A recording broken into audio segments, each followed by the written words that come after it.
ஒரே மாதத்தில் உங்களை கோடீஸ்வரராய் நான் மாற்றி காண்பிக்கிறேன். என்ன சொல்றீங்க பிரதர்? உண்மை இல்லையா? எஸ், அஃப்கோர்ஸ் உண்மைதாங்க. நாங்கள் என்ன செய்யணும்? உங்களுக்கு முதலாவது ஒரே மாதத்தில் கோடீஸ்வரன் ஆக ஆசை இருக்கா? ஆசை இருக்கிறவங்க மாத்திரம் இந்த வீடியோவை இதுக்கு மேலே பாருங்க. சரி,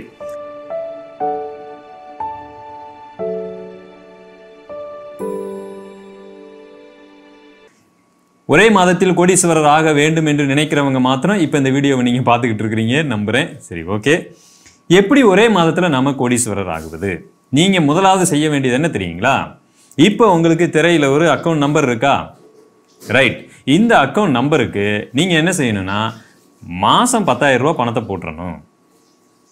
மாதம் 10,000 ரூபா பணம் போட்டிங்கன்னு சொன்னால் நீங்கள் ஒரே மாதத்தில் கோடீஸ்வரர் ஆகிறதற்கான ஒரு சூட்சமத்தை உங்களுக்கு நான் கற்றுத்தரப் போகிறேன். ஓகேவா? ஹலோ, பாஸ்டர் இருக்காங்களா? நான் பாஸ்டர் தான் பேசுகிறேன். சொல்லுங்கள். நீங்கள் அக்கௌண்ட் நம்பர் கொடுத்தீங்களா பாஸ்டர்? அதில் எனக்கு பணம் போக மாட்டேங்குது பாஸ்டர். சரிம்மா, எதுக்கு எனக்கு பணம் போடுறீங்க? நீங்கள் தானே பாஸ்டர் சொன்னீங்க பணம் போட்டால் கோடீஸ்வரன் ஆகலான்ட்டு. உண்மைதாம்மா, நான் தான் சொன்னேன் பணம் போட்டால் கோடீஸ்வரர் ஆகலான்னு. ஆனால் நீங்கள் பைபிளே வாசிக்க மாட்டீங்களா? பண ஆசை எல்லா தீமைக்கும் வேற இருக்கிறதுன்னு பைபிள் சொல்லுதே. பாருமா, முதல்ல அது பேங்க் அக்கௌண்ட் நம்பரே கிடையாது. எஸ்பிஐனா என்ன நினச்சிங்க? ஸ்டேட் பேங்க் ஆஃப் இந்தியா நினச்சிங்களா? கிடையவே கிடையாது. Satanic bank of India. அது ஐஎஃப்எஸ்சி கோடுன்னு நினச்சிங்களா? கிடையவே கிடையாது. HGH, how to go to hell 666. ஏன்னு தெரியுங்களா? இந்த மாதிரி கோடீஸ்வரன் ஆயிடலாம், ஒரே மாதத்தில் பணக்காரன் ஆயிடலாம், எனக்கு பணம் அனுப்புங்க, இப்படி எல்லாம் சொல்லக்கூடிய போதகர்களை நம்பி நீங்கள் போனீங்கன்னா கடைசி இங்கே தான் போய் சேருவீங்க. இந்த பாஸ்டர் ஒரு போலி பாஸ்டராக தான் இருக்கணும். ஹலோ ஹலோ,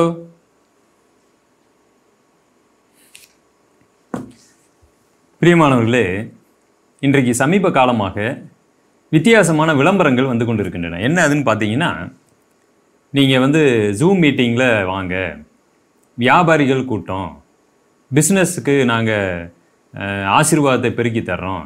ஆனால் ஒரே ஒரு கண்டிஷன், நீங்கள் என்ன செய்யணும் தெரியுங்களா? மாதம் எங்களுக்கு 10,000 ரூபா அனுப்பணும், வருஷத்துக்கு 50,000 அல்லது 25,000 30,000.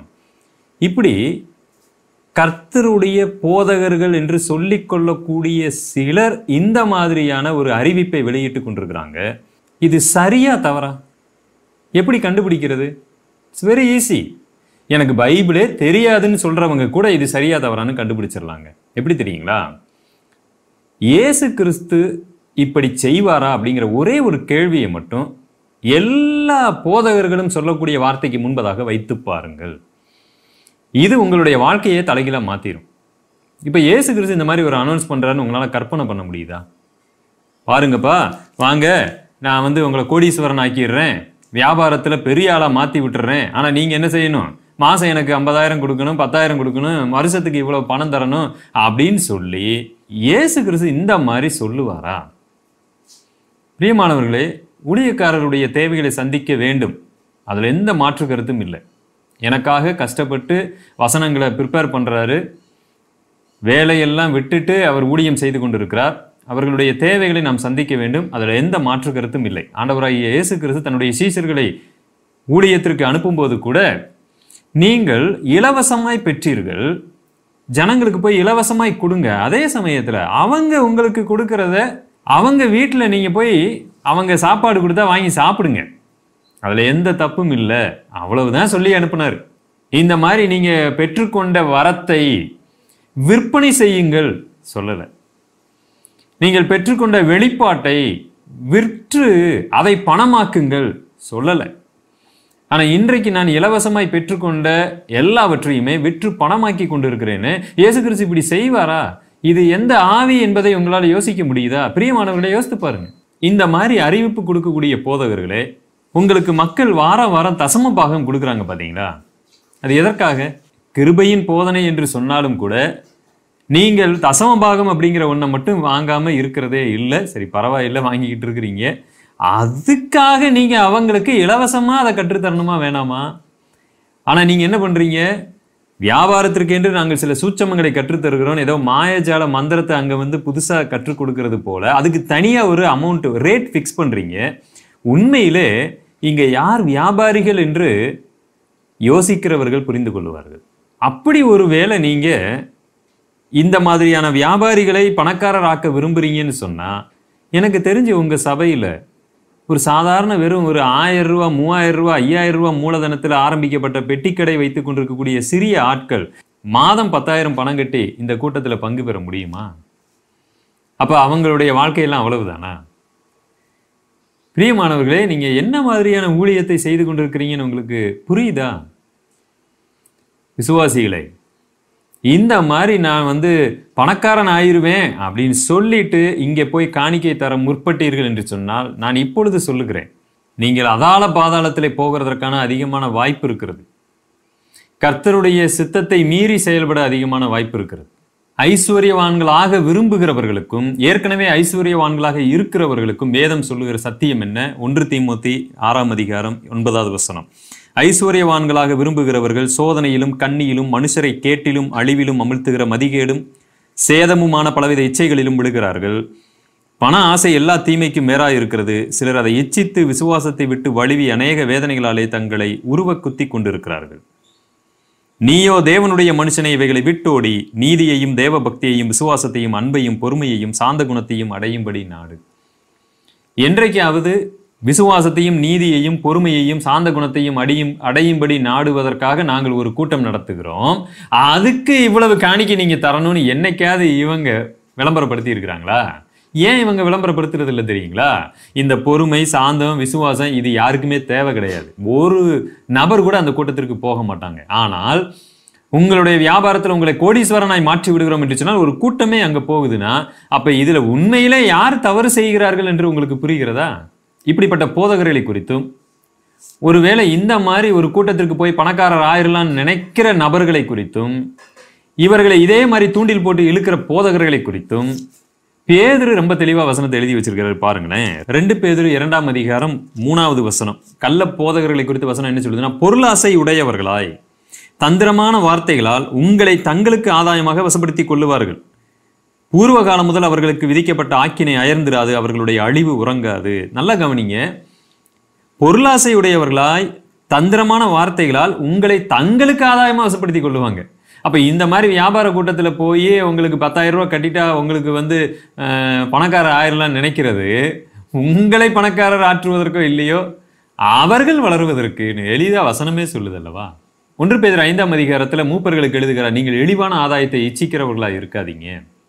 பிரியமானவர்களே, கர்த்தர் உங்களுடைய தேவைகளை சந்தித்துக் கொண்டிருக்கிறார். உங்க சபை விசுவாசிகள் ஒவ்வொரு நாளும் உங்கள் தேவைகளை சந்திக்கலாம்.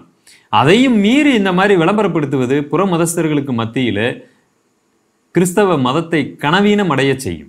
இது கிறிஸ்தவம் அல்ல. இதை பார்த்து கொண்டிருக்கிற யாராவது இந்த மாதிரி பணம் கட்டி பணக்காரர் ஆயிரலாம் நினைச்சிங்கன்னு சொன்னா தப்பு. அப்படி ஆக முடியாது. கர்த்தரிடத்துல உங்களை ஒப்பு கொடுங்க. உங்களுடைய வியாபாரத்துல நீதியா நேர்மையா இருங்க. நிச்சயமா கர்த்தர் உங்களை ஆசீர்வதிக்கிறவராக இருக்கிறார். ஆனால் இந்த மாதிரி கூட்டத்துல போய் ஒரு பணத்தை கட்டி அங்க நான் பெரிய ஆளா ஆயிருவேன் நம்பாதீங்க. எங்கேயோ ஒரு இளம் பங்காளர் திட்டத்தில் சேர்ந்தா என் மகன் பாஸ் பண்ணிடுவான், ப்ளீஸ் டோன்ட் பிலீவ் இட். மாடு தன் முன்னணையை அறியும், ஆனால் என் ஜனங்களோ என்னை அறியாமல் இருக்கிறாங்க. கிறிஸ்து இந்த மாதிரி செய்ய மாட்டார். கிறிஸ்துவின் ஊழியர்கள் இப்படி செய்ய மாட்டாங்க. உங்களிடத்துல பணம் கேட்கிற ஊழியரை தயவு செய்து விட்டு விலகுங்கள்.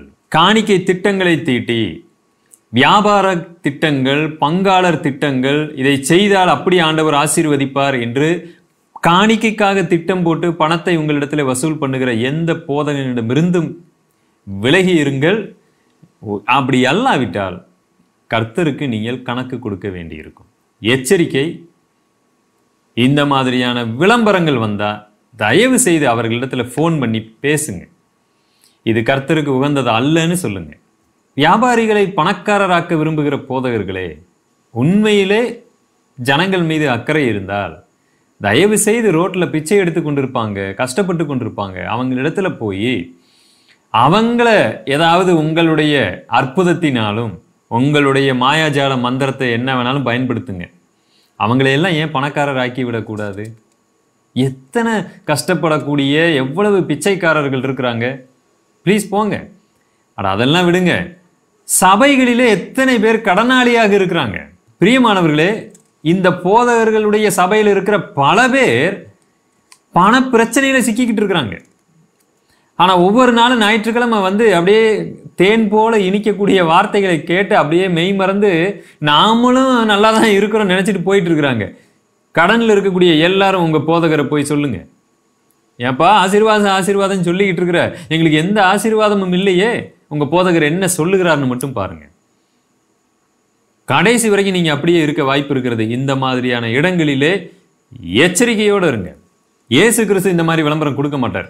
இல்ல பிரதர் நீங்க சொல்றது தவறு அப்படின்னு சொல்றவங்க தயவு செய்து ப்ளீஸ் இந்த சேனலை அன்சப்ஸ்கிரைப் பண்ணிட்டு போயிருங்க. இந்த சத்தியத்தை பின்பற்றுகிறவர்கள் நீங்கள் இருந்தால் எனக்கு போதுமானது. தேங்க்யூ. God bless you.